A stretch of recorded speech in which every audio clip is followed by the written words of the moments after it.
Pedro tem síndrome de Down. Ele tem 5 anos e frequenta uma pré-escola em São Paulo. Laila tem 5 anos, também tem síndrome de Down e está na mesma classe de Pedro. Lucas e Mateus são gêmeos, têm 5 anos e têm uma deficiência visual grave. Os dois frequentam a mesma escola em São José dos Campos, interior de São Paulo. Estas são crianças com necessidades educacionais especiais que estudam em escolas regulares. E essa é uma novidade importante que está acontecendo no Brasil. Até pouco tempo, elas deveriam frequentar escolas especiais. Porém, a partir de 1996, a Lei de Diretrizes e Bases da Educação Nacional passa a determinar, para o aluno com necessidades educacionais especiais, o atendimento educacional especializado, preferencialmente na rede regular de ensino.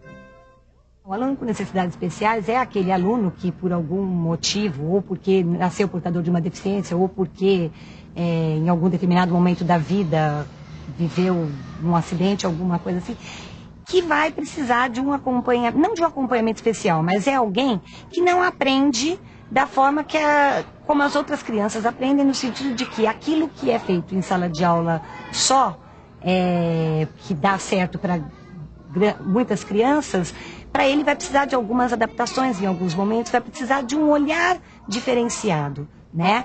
E o desafio é esse, quer dizer, incluí-lo e manter esse olhar diferenciado para que ele avance também.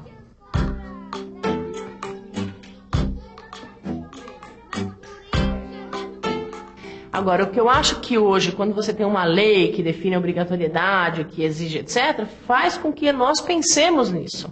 O que é que a escola pode e deve fazer, como ela tem que fazer e o que cabe à instituição especializada. Essa foi uma grande conquista, porque agora a gente tem aí um respaldo da lei que diz que você tem que incluir.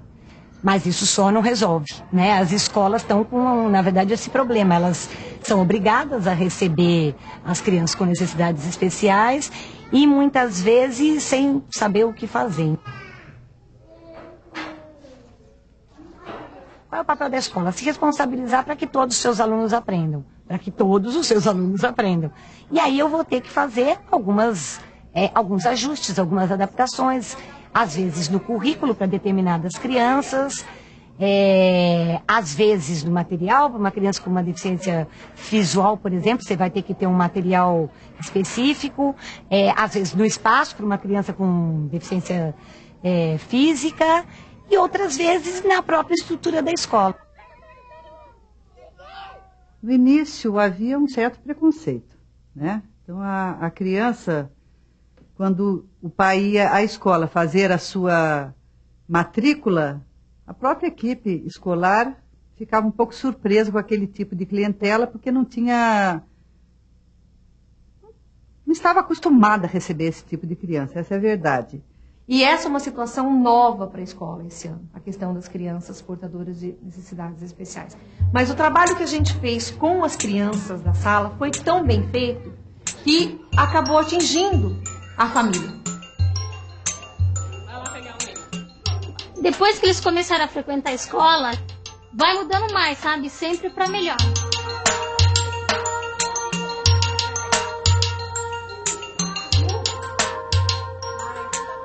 Então, nós não tivemos um problema com a família. Muito pelo contrário, vieram nos procurar para dizer o quanto isso é bom, né? E o quanto eles estão sentindo que, de repente, eles também não estão salvos de ter um filho com um problema. E sabem que hoje a escola recebe.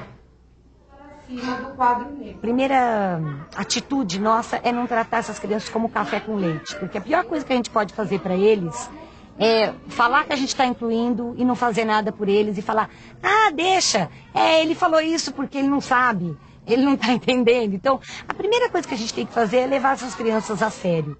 É respeitar aquilo que as crianças dizem.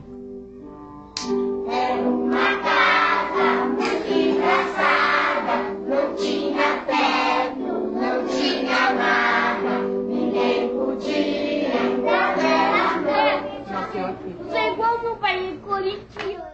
eles fazem parte do grupo, então eles fazem todas as atividades que o grupo faz, todas as lições são válidas para eles também. Não tem uma coisa assim, tem uma aula particular, não tem. Eles fazem tudo que o grupo também faz.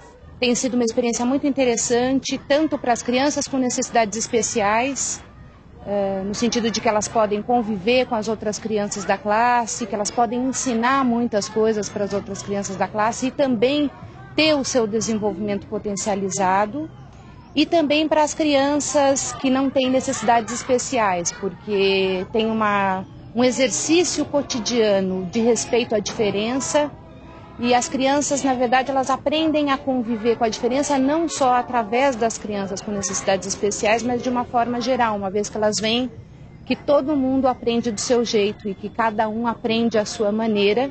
E fora o aprendizado, acho que ético que a gente tem, né? De tolerância, de respeito às diferenças, de solidariedade. E eu acho que a gente aprende muito, a gente apura o olhar, né? Tem que repensar a forma de lidar com a dinâmica do grupo, das relações, que forma construir uma relação de qualidade para essas crianças.